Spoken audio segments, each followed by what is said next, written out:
The majority of the reasoning behind the trends in ionisation energy shown on the picture below were gone over in higher. But what we saw was, in general, there was an increase in first ionisation energy as you went across a period.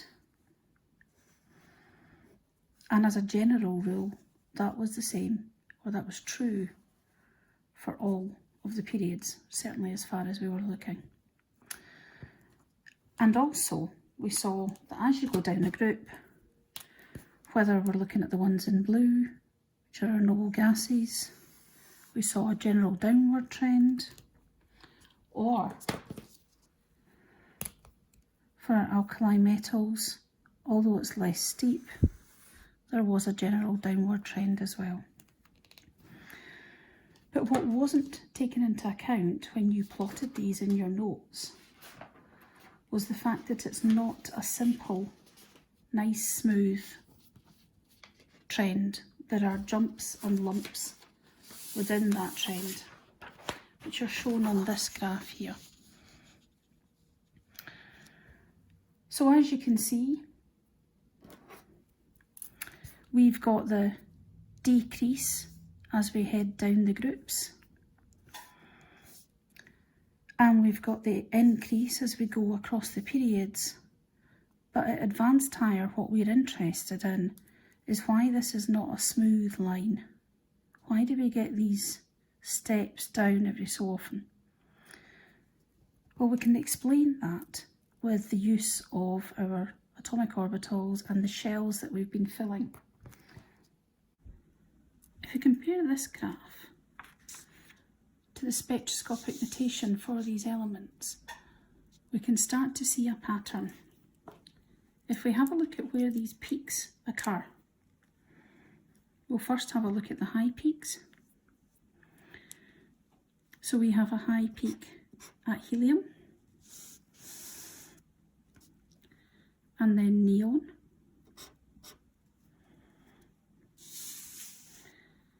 and argon.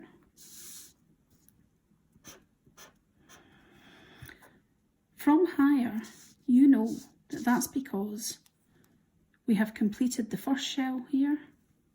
We've actually completed the full second shell for neon, and the third shell is completed when we've completed our 3s2 and our 3p6, but that's our full third shell completed for argon. But having a look at now these mini peaks and seeing what's going on there, we have our first little mini peak over at beryllium.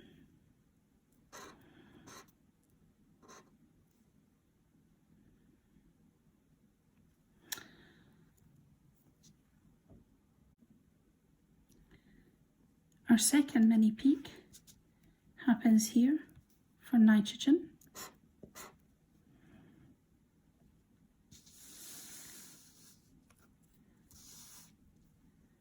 At magnesium. And although it's not easily obvious from this graph, if you check the data booklet, you'll see that the peak is at phosphorus.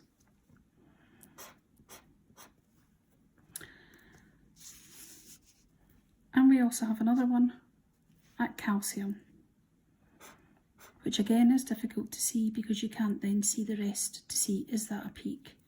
But I promise you that does head down from there. So the question is why? Why are we getting these peaks? So to see that, we have a look at what's in common with this data. So as well as finishing a shell, like for helium, neon and argon, in some instances all we've done is filled a subshell, so we've completed a subshell. For beryllium, we've completed the 2s subshell. The whole second shell isn't completed because, of course, that's actually 2p0, so it's still missing 6 electrons from this second shell that it would need to complete that shell but its little subshell is complete. That's the same for magnesium and for calcium. So there is some stability from completing a subshell, but that still doesn't answer why nitrogen and phosphorus are stable. And it turns out that as you work your way through the p electrons, if I ignore the 1s1 and the 1s2 and just look at the orbital box diagram for our p electrons, that we've got one p electron here, we've got two p electrons there, and here this shell or this subshell is exactly half filled. That situation is identical for phosphorus, where again our 3p is half filled. And so what we've gathered from this, one of the reasons where we get increased stability comes from having a half-filled subshell.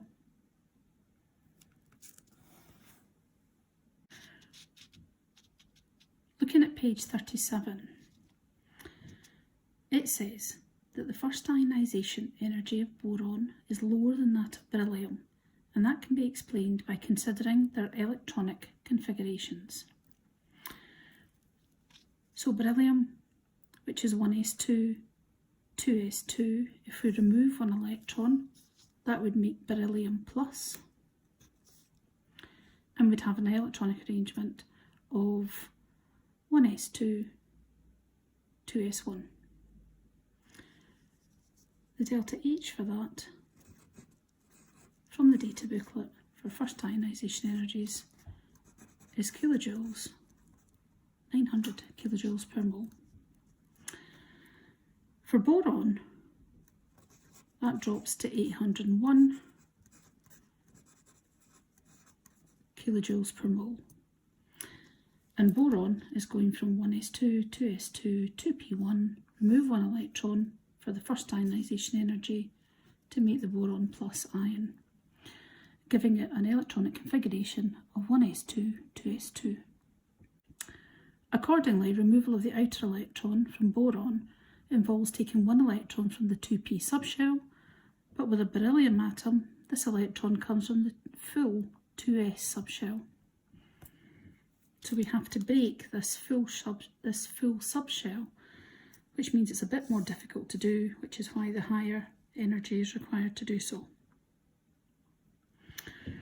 Since full shells are relatively stable, it follows that the first ionisation energy of beryllium is greater than that of boron. Add the ionisation energies in kilojoules for the above reactions and all following similar reactions.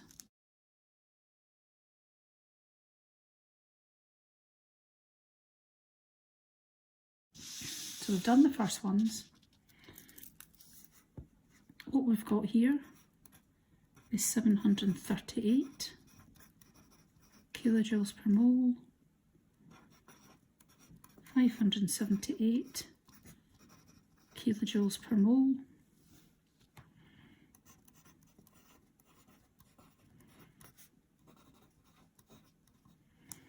this is a good time to remind you about the way that we write that, kilojoules with the small k and the capital J.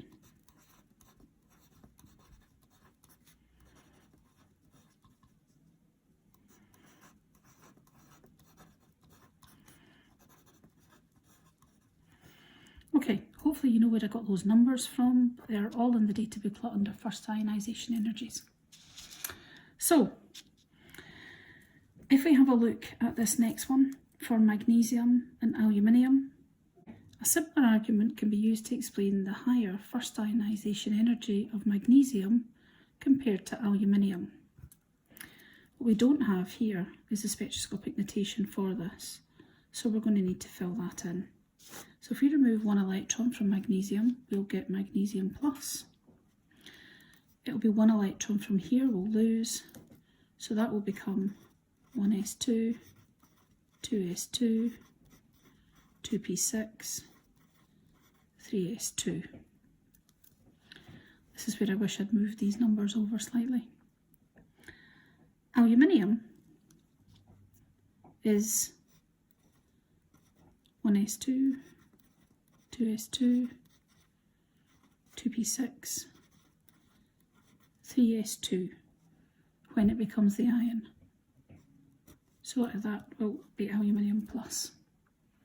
Again, we can see that here we're breaking a full subshell, and here we will be removing one electron to leave behind a full subshell, which is why this, energy-wise, is better than this instance.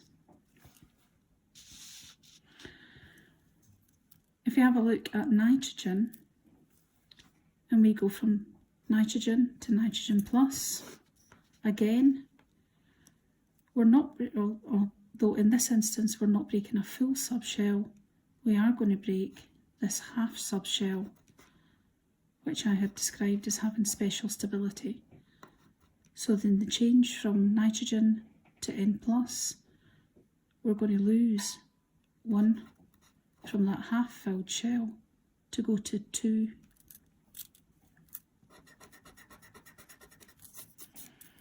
2p2.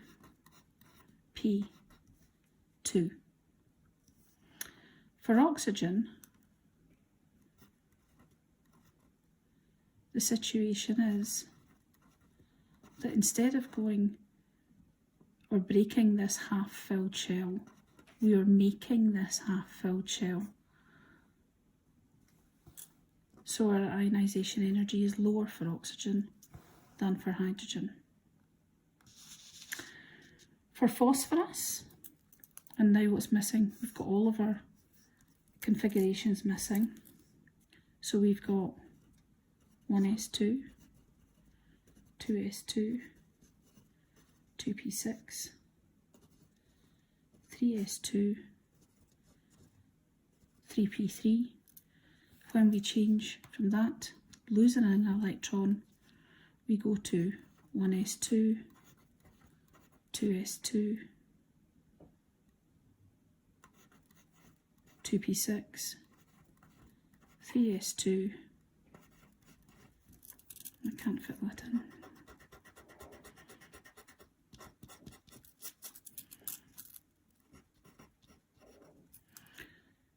to 3p2. So again, we have lost our special stability, so it takes more energy to put us into a less favourable state.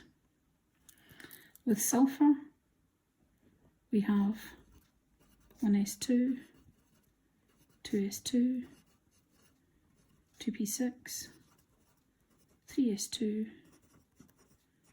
3p4. So here we'll have 1s2, 2s2, 2p6, 3s2, 3p3. So we're gaining this special stability as opposed to breaking this special stability. So this one is more energetically favourable.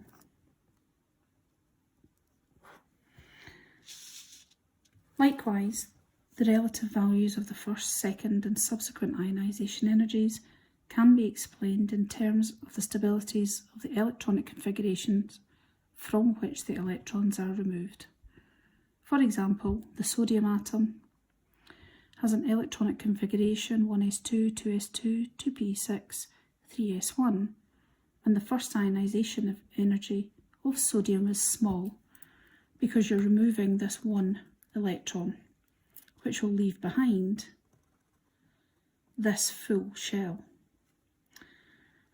The sodium ion, Na+, has the electronic configuration of the noble gas neon, and because of this is a more stable electronic configuration. The second ionisation energy is significantly larger. The second electron to be removed from the sodium in a shell much closer to the attraction of the nucleus, and therefore much more energy is required to overcome this attraction, because we would be going from 1s2, 2s2, 2p6 to 1s2,